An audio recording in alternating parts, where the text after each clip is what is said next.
Now we will just see in a nutshell what are all called the non-operational level activities. I just showed you non-operational level activities are sales, marketing, finance, and HR. If you just analyze it more, you will find sales, marketing, promotion, public relation, finance, HR, top management, and statutory compliances. All these activities do not fetch you a single product. They all work to help you come out with a good product, but they are not going directly into the manufacturing of a product. So this can be called as non-operational activities. Then what are the operational activities? Here you see, when you get a purchase order from a customer to deliver any item, if it is a tailor-made product, then you will have to do a design and prototype. Once the design is validated and prototype shows that it is manufacturable and it is okay, approved, then you go to order the raw material, store the raw material in the factory. Then you do the manufacturing, quality control, testing, packing, and finished goods storing, and then comes the distribution. So these 6 activities can be called as the operational level activities. So each of them have got a cost. Design and prototype, ordering, conversion, which is basically your shop floor. Okay, quality control, packing, and distribution. So activities from purchase order to invoice can be termed as operational level activities, which is a major portion of your cost, or the price actually, not the cost, price. Now, what are the cost elements you see here? You see, I would put it as 5M and an S. The material is there, movement, methods, money, manpower, and the space. These don't need a big introduction. So it goes like this: material, movement, methods, money, manpower, and space. Now, this is a small matrix to show you how your activities and your cost elements mate. How your activities and cost elements, they form a matrix. Now, if you see in this table, you will find that your cost elements are minimal in finance, HR, and sales and marketing, where you have only about manpower is a major cost. And in sales and marketing, you have movement of people, salesmen going from point A to point B, staying there, returning. So all your airfare, everything goes into this. The same applies to your software industry also. If you go down, you see, so these are the non-operational level activities where you find the major cost is the manpower cost. Other areas, you see that cost elements in design and proto, ordering material, conversion to product, quality assurance, packing, storing, distribution, they have more cost elements involved. You see, when there are more cost elements involved, the opportunity to reduce cost is also on the higher side. Okay. So by this matrix, we can clearly see that your cost elements are maximum in the operational level areas, and when you have more areas to reduce cost, automatically you have more opportunity to reduce cost.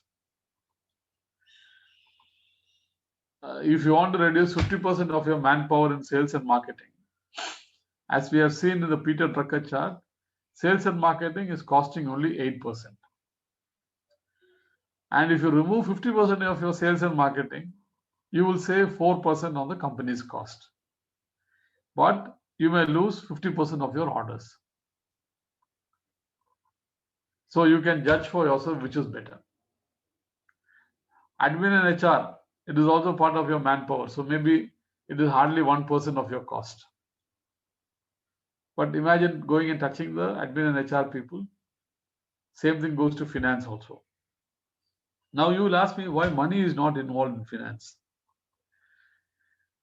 Basically, finance cost is not the cost of employees in the finance department. Finance cost is the cost to produce a product, which goes into buying the raw material, the money that goes into buying the machinery, the money that goes into paying the salaries, which is basically the working capital, money that goes into keeping inventory. All this is the finance cost.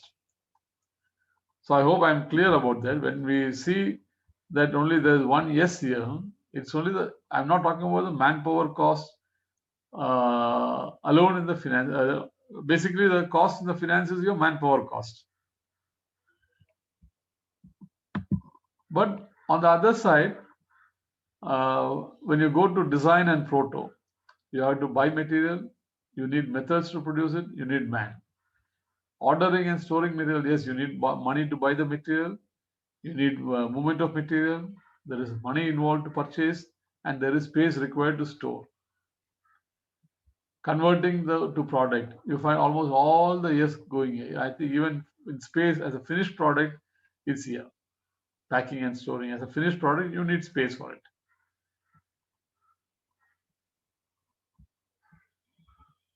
So you will find operational level activities have the major cost elements.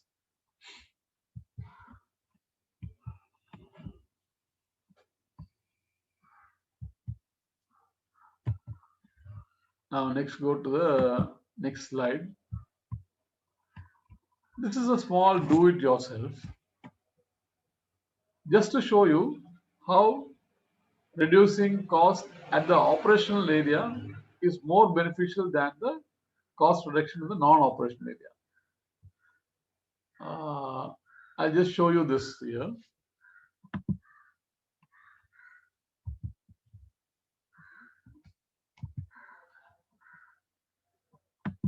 Now let's say 65% of your cost is in the operation level. You are having a revenue of 10 lakhs. So 6 lakhs 50,000 is your cost of goods sold.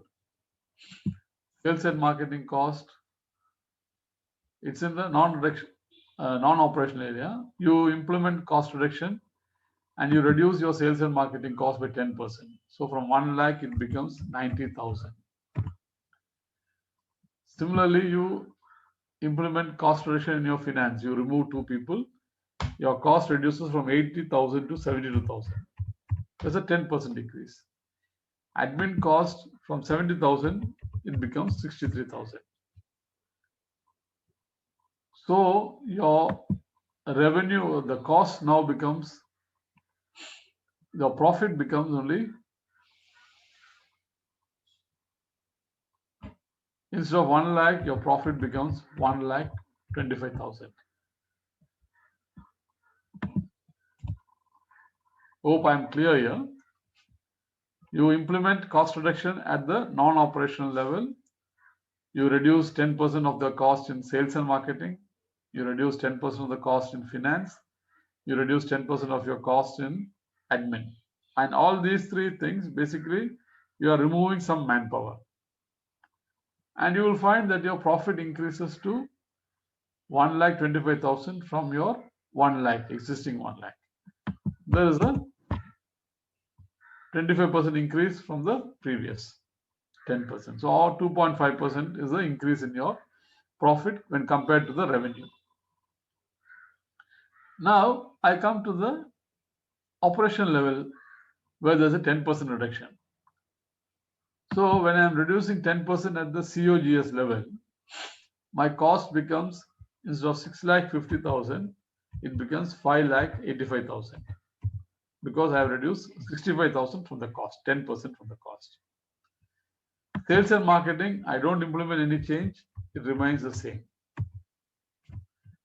Finance also, I don't touch it, so it becomes the same. It remains the same. Admin also remains the same. Now, what is the profits at this level?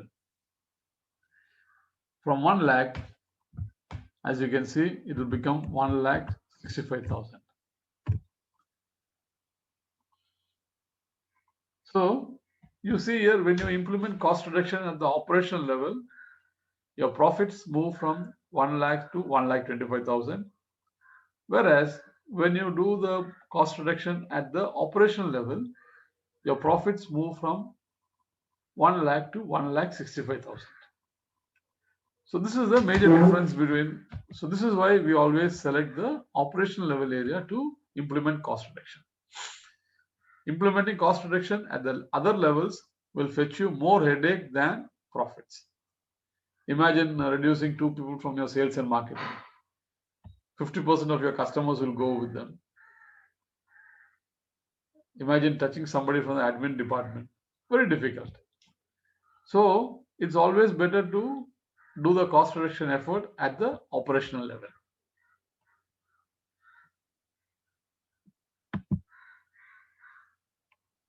So I'll just give you the reason why cost reduction should be done at the operational level. So because it's a major cost is in the operational level, you get better results. It's internal, easy to control. The benefits received are permanent and long term.